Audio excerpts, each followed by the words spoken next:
किसी एक गांव में बहुत ज्ञानी पंडित रहा करता था। पंडित आजू बाजू के सारे ही गांवों में बहुत प्रख्यात था और इसी वजह से धनवान भी था। पंडित का परिवार ज़्यादा बड़ा नहीं था। पंडित अपनी पत्नी के साथ अपने बहुत बड़े घर में अकेला रहता था, क्योंकि पंडित को कोई बेटा ना था और एक थी बेटी जिसका विवाह पास के गांव वाले एक सीमंत लड़के से हो चुका था। पंडित ने शादी से पहले अपने होने वाले दामाद की अच्छी से जांच पड़ताल की थी और अपनी बेटी का भविष्य भी ठीक से पढ़ा था। तब जाकर उसने बेटी की शादी की थी। लेकिन चंद सालों में ही पंडित का दामाद बुरी आदतों के चंगुल में फंस गया और जुआ और शराब की बुरी लत ने उन्हें सड़क पर लाकर रख दिया। अपनी बेटी की ऐसी दुर्दशा देखकर पंडित की पत्नी काफी दुखी होती थी और अक्सर पंडित को कहा करती थी कि तुम जाकर उनकी मदद कराओ। पंडित हमेशा अपनी बीवी को यह कहकर उनकी मदद करने के लिए मना कर देता था कि अभी कुछ समय तक उनका बुरा वक्त चलना है। हम चाहें कितनी भी कोशिश कर लें, जो उनके नसीब में नहीं है वह उन्हें नहीं मिल पाएगा। पंडित की ऐसी बातों से उनकी पत्नी काफ़ी दुखी हो जाया करती थी और मन ही मन सोचती थी कि कैसा स्वार्थी पिता है, अपनी बेटी को इतने कष्टों में देखकर भी उनकी मदद करने के लिए मना करता है। आखिर भगवान ने जो इतना सारा धन धान्य दिया है उसका क्या करोगे? हमें कोई और औलाद भी तो नहीं है, ले देकर यह एक बेटी ही है और उसके लिए भी कुछ नहीं करेंगे तो किसके लिए करेंगे? पंडित ऐसा नहीं सोचता था। ऐसा नहीं कि पंडित अपनी पुत्री से प्रेम नहीं करता था, लेकिन उसने अपनी पुत्री की कुंडली में इतने अच्छे से पढ़ी थी और यह जानने पहले से ही जानता था वह चाहे किसी भी लड़के से शादी करती, लेकिन उसके जीवन में यह समय आने वाला ही था और बिना इसे भुगते उसको छुटकारा नहीं मिलने वाला था। एक दिन खाने पीने के लिए मोहताज हो चुके पंडित की बेटी और दामाद उसके घर पर आए।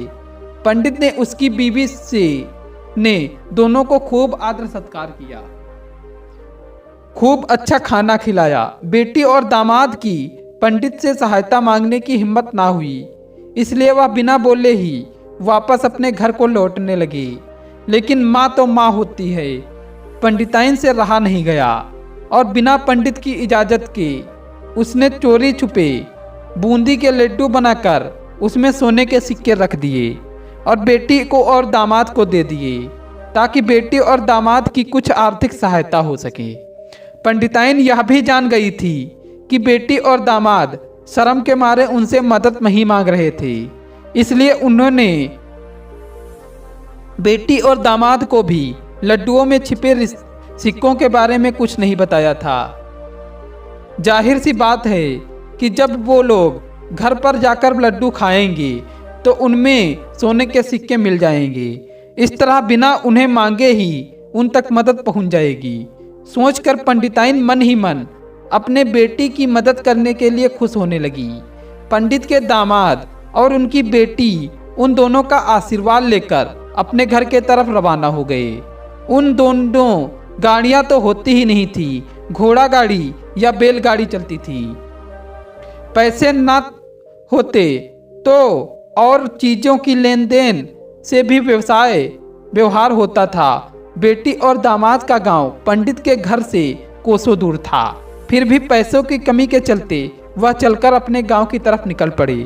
थोड़ी दूर ही चलते थे कि पंडित की बेटी के पैर में मोच आ गई और अब उसको चलना भी मुश्किल हो गया। पंडित के दामाद ने जब देखा कि उसकी बीबी अब बिल्कुल चलने में सक्षम नहीं है, तो उसने एक टांगा का अपने घर तक किराए पर ले लिया। दोनों पति पत्नी टांगे में बैठकर घर तक पहुंच गए, लेकिन टांगे वाले को देने के लिए उनके पास पैसे नहीं थे, इसलिए पंडिताइन जो बूंदी के लड्डू उन्हें दिए थे वही किराए के तौर पर उस टांगे वाले को दे दिए। टांगे वाले बूंदी के लड्डू को लेकर वहां से चला गया। टांगा वाला अपने घर की तरफ जा रहा था, तब उसे एक हलवाई की दुकान दिखी। उसने सोचा कि थोड़े से बूंदी के लड्डू से मेरे घर के लोगों का पेट थोड़ी भरने वाला है। इससे अच्छा है मैं इन बूंदी के लड्डुओं को बेचकर उनसे कुछ चावल ही खरीद लेता हूँ। टांगे वाले ने बूंदी के लड्डू हलवाई को बेच दिए।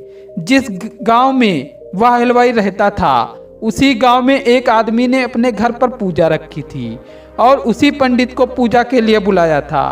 पूजा में लगने वाले प्रसाद के लिए उस आदमी ने उसी हलवाई से बूंदी के लड्डू लिए जहां पर उस टांगे वाले ने बेचे थे। हलवाई ने भी उस आदमी को टांगे वाले से खरीदे हुए लड्डू ही पहले दिए ताकि वह खराब ना हो जाए, क्योंकि वह जानता था यह लड्डू कब बने हैं।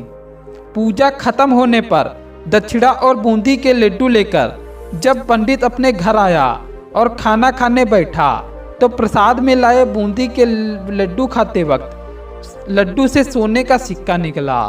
इस घटना को देखकर पंडिताइन की आंखों से आंसू बहने लगे। पंडित ने जब पंडिताइन को से उनके रोने का कारण पूछा तो पंडिताइन ने पंडित को सब कुछ बता दिया और पंडित से उनकी बातों पर भरोसा न करने के लिए माफी मांगी। पंडित ने पंडिताइन के आंसू पूछे और कहा कि तुम्हारी तरह मैं भी बेटी को बहुत प्रेम करता हूँ, लेकिन अगर हम उसकी मदद करते हैं तो दामाद हमसे हमेशा ही ऐसे ही मदद की अपेक्षा रखेगा और बुरी आदतों को भी कभी नहीं छोड़ गया। पंडिताइन भी अब पंडित की बातों से सहमत हो गई। 2-3 महीने बीत गए। पंडित के दामाद और बेटी फिर से एक बार उनके घर आए। इस बार उनकी परिस्थिति पहले से कई गुना बेहतर थी, क्योंकि पिछली बार खाली हाथ जाने के बाद दामाद ने नया काम शुरू किया था और अपनी सारी बुरी आदतें भी छोड़ दी थी। दोस्तों, नसीब का लिखा नहीं बदलता। यह कहानी आपको कैसी लगी? क्या आप भी नसीब पर भरोसा रखते हैं या फिर उन लोगों में से एक हैं जो अपना नसीब खुद अपने हाथों से लिखना चाहते हैं? तो हमें कमेंट में आप दोनों लोग बताइएगा और वीडियो को लाइक, चैनल को सब्सक्राइब और एक शेयर तो करना ही करना है। धन्यवाद। मिलते हैं अगली वीडियो में।